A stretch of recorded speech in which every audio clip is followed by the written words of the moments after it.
Greetings, ladies and gentlemen. We will revisit Scorn, but this time our focus will be solely on the lore. Enjoy watching. In a distant future on Earth, a civilization known as Police exists, suggesting a connection to humanity, though the developers prefer to label them as humanoid. Their appearance indicates that they are an evolved form of humans, having shed the need for clothing due to the development of carapace-like growth that replace soft skin. Additionally, their method of reproduction has transformed. They no longer follow traditional birthing practices. Instead, they emerge from a massive structure composed of flesh, organs, and uterine lining, known as the Genesis Wall. This wall features ruptures from which these humanoid beings are born, with a fetus gradually developing within the uterine layer, its back pushing outward and distending the surface of the cocoon. The fact that they are born fully grown further supports the notion of their evolution from humans. The developers assert that their creation did not originate in a conventional manner, yet the description still mirrors the process of traditional birth. For example, the design of the cocoon holes resembles a vagina, and the depiction of emerging head first aligns closely with the typical birthing experience.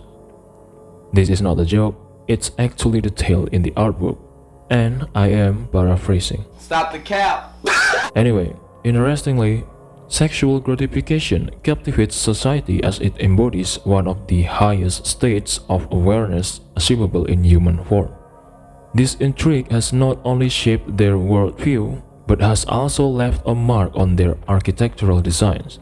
In urban areas, hypersexualized structures are prevalent, reflecting this obsession. To highlight the extent of this fixation, even doors are designed with sexual undertones. Once you notice, you can unsee it.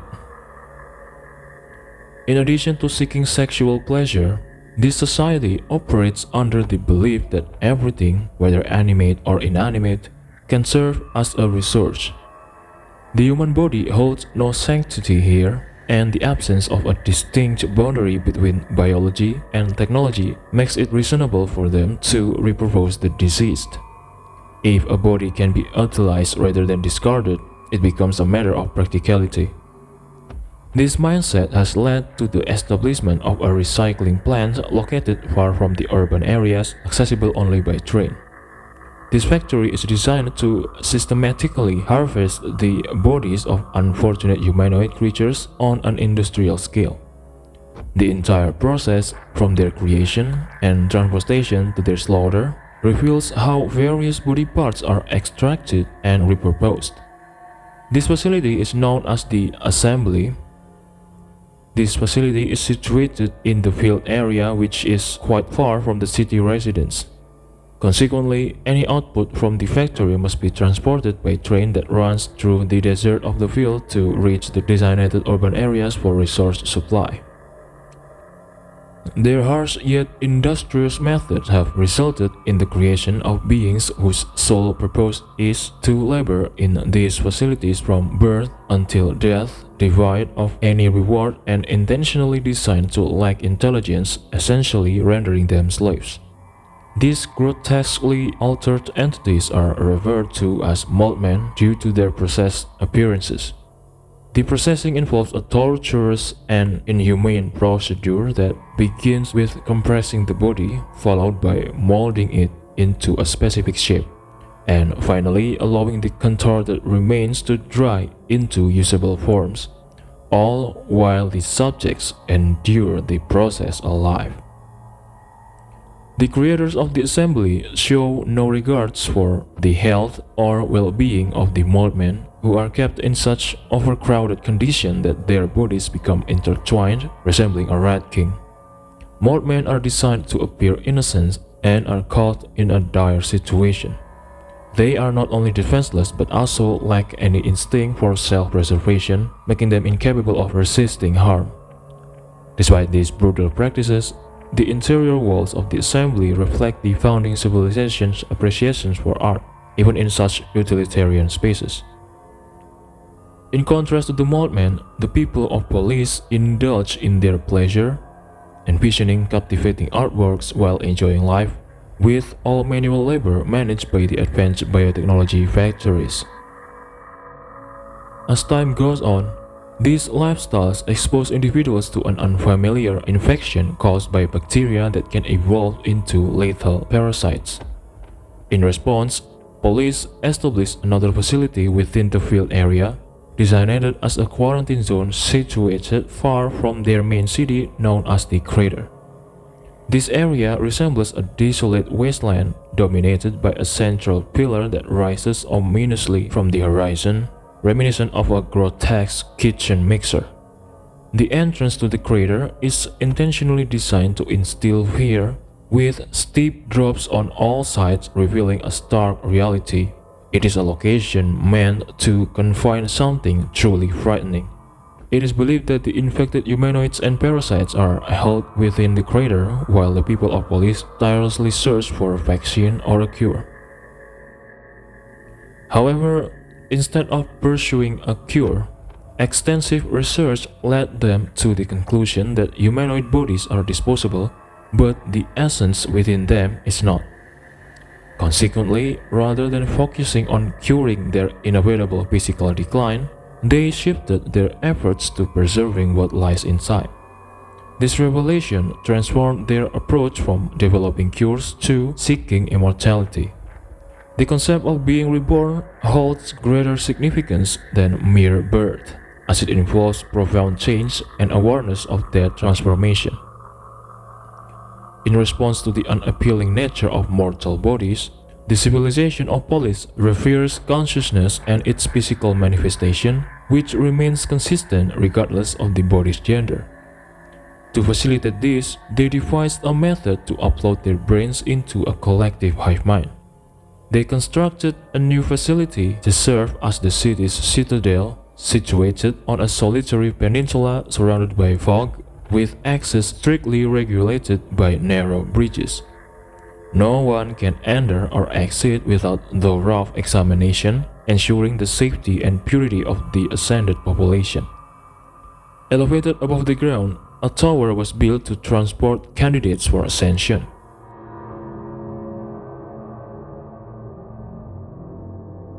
To maintain separation between the citadel and the crater, they ingeniously designed a labyrinth connecting the two. Moreover, these evolved humans are presumably more intelligent, as evidenced by their plans extending beyond mere brain uploading as the final step in their immortality strategy. This is why they assert that the physical form is the same regardless of their body's gender. They created robots that appear sexless. These entities, referred to as shells, are intended to be operated by the uploaded brains, catering to the civilization's need for individual pursuits and business while awaiting the complete ascension process. There are numerous symbols used in the design of this robot. For instance, its head features 3 eyes, representing humanity's advancement in vision. The prominent mind's eye on the front of the cell's face, along with the exposed skull at the back, suggests a creature that has no blind spots and is always observing. However, this video is intended for lore purposes only, so before I delve into philosophy, let's get back to the main storyline. The concept behind this Ascension plan is that the immortal brains will be able to manifest as what they perceive as eternal brains and internal organs. After a successful upload, these brains will wait for the complete organ harvest before they begin to inhabit robotic bodies. This explains why the bodies you see, once their brain connects to the hive mind, are still undergoing a peeling process until everything is ready for them to find new shells for ultimate immortality.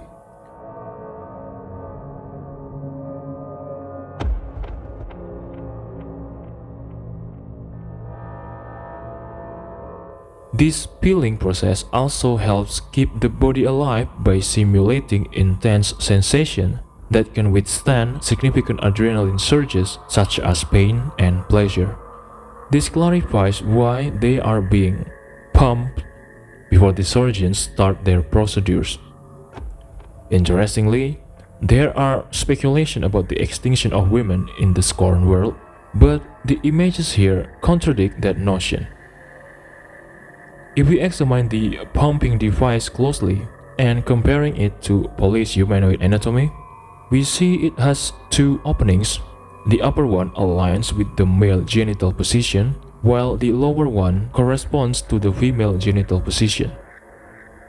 Therefore, the theory of female extinction is flawed, as there are indeed female humanoids being uploaded. Previously, those who believed in the extinction of females, including myself, thought that the red womb in the police shell indicated an attempt to enable males to give birth. However, this is incorrect. Instead of serving as means for reproduction, those wombs function as containers for the liquefied batteries. The police people created a biotechnology that harnesses organic or living matter as a source of energy, referring to these entities as homunculi. Remember those red vials you collected? We need two liquefied homunculi to power a single police robot. While these robots operated on liquefied biobatteries, they were controlled telepathically through an uploaded brain. However, as the project progressed and more brains were uploaded, a disaster struck. The homunculi, despite their small size, developed into mature beings with high intelligence.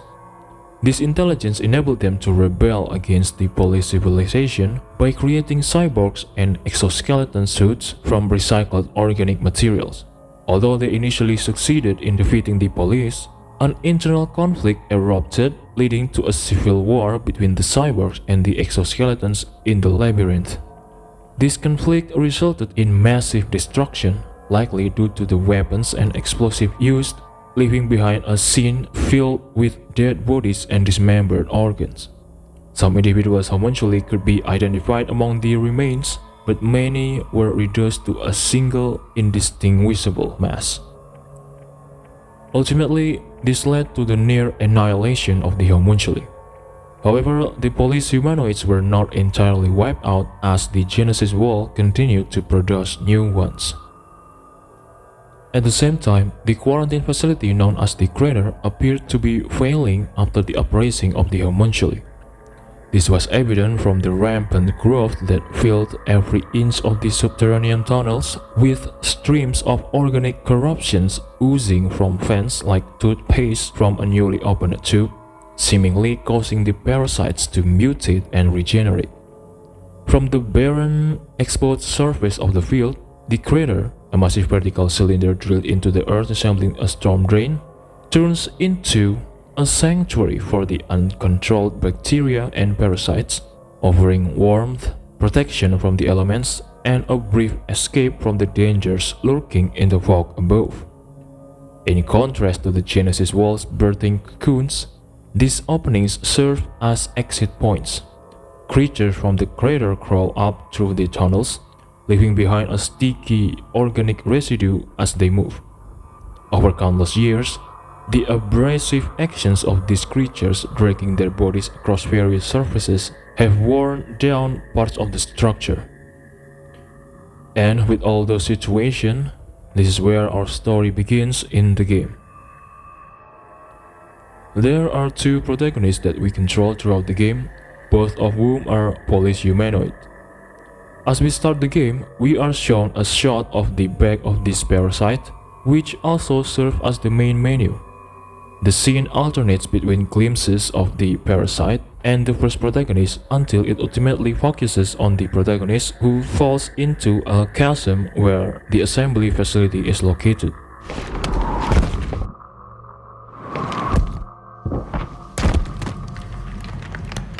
If we closely examine this opening scene from the perspective of the first protagonist, our primary goal is to escape this place by climbing back up to a location that the protagonist was reaching for before falling down here.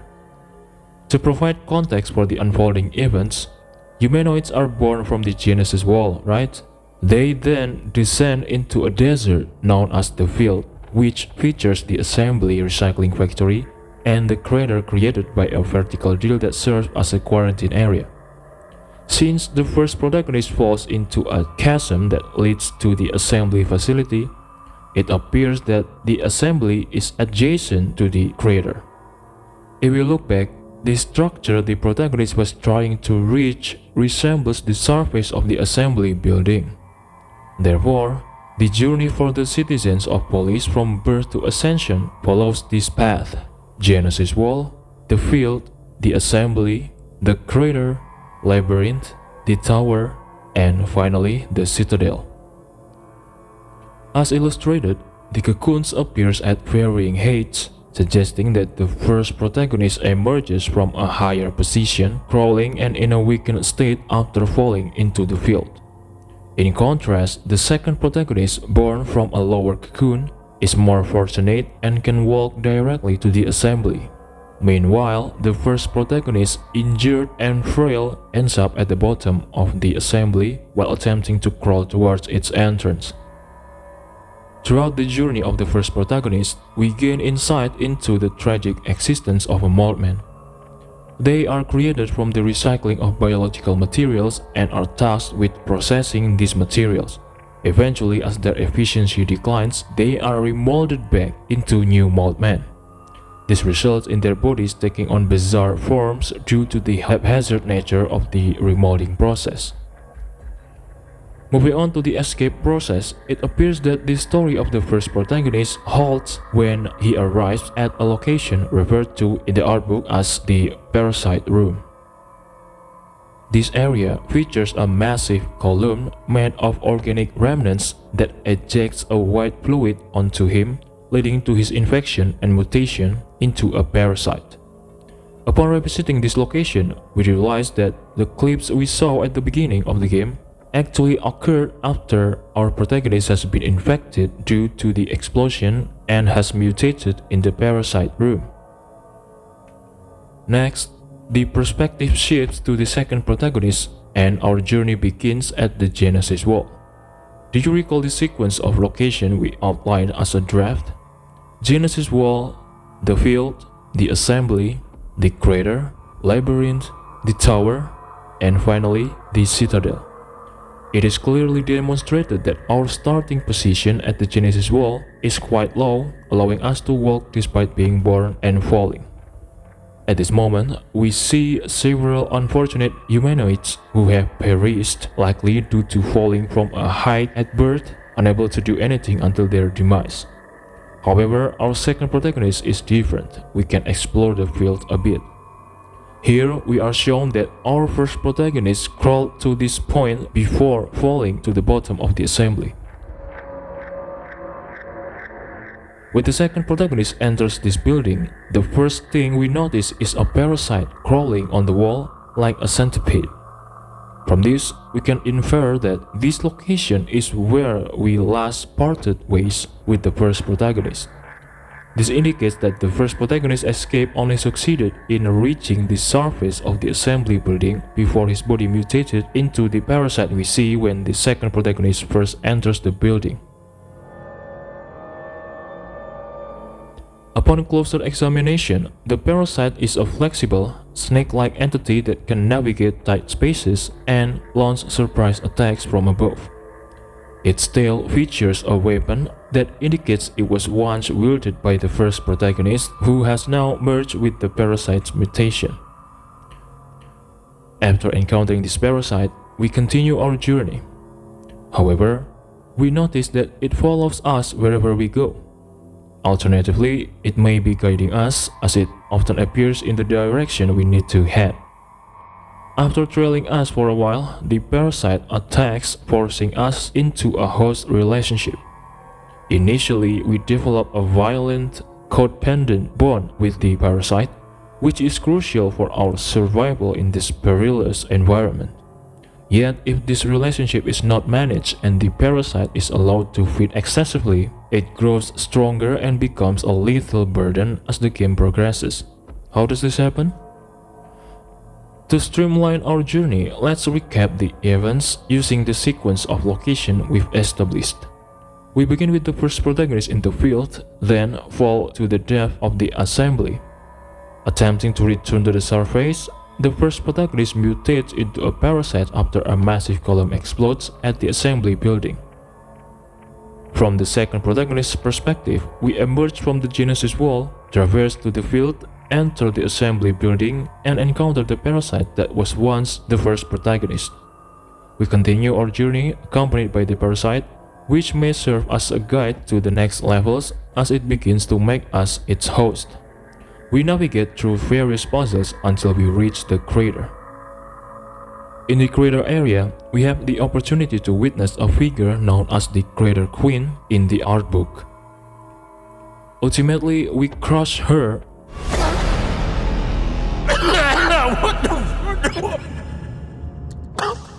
Literally, after lifting her to the tower so we can take the train to the citadel.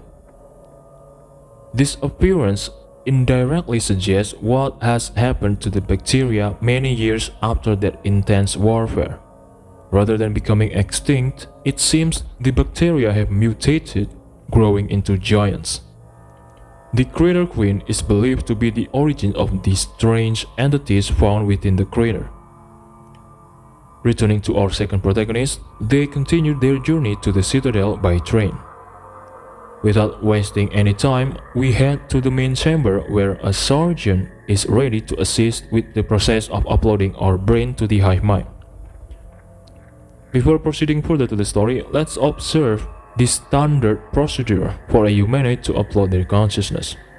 First, they must prepare an exoskeleton, specifically the entity with red abdomen. Next, its battery is charged with 2 liquefied homunculi. After this, the candidate can submit themselves to the surgeon to begin the process.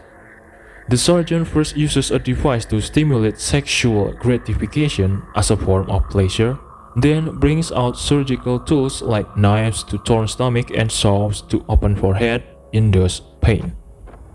The process does not involve uploading the entire internal organs at once, starting instead with the brain, which is then connected to the hive mind. Essentially, the outer body is skinned, leaving the internal organs intact. However, the humanoid must remain alive during this procedure.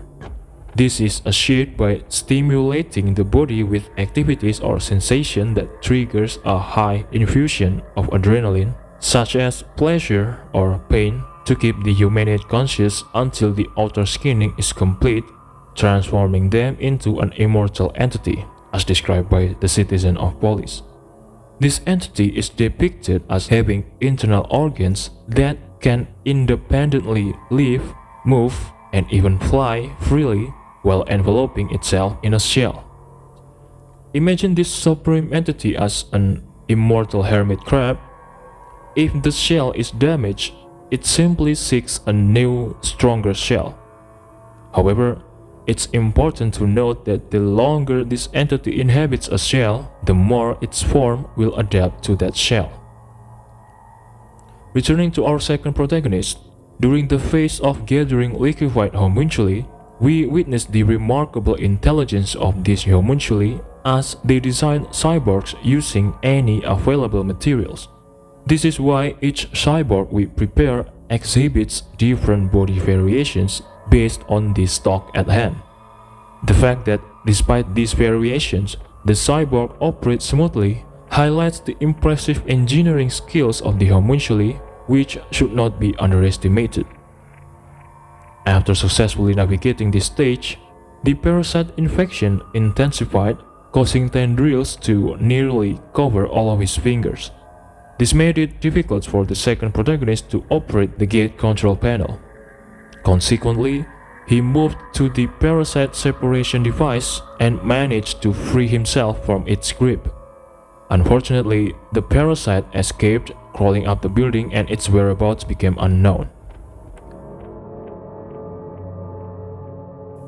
Next, in this scenario, he actually requires 2 exoskeletons to assist him in opening a door leading to a strange gateway referred to as the Nexus in the art book.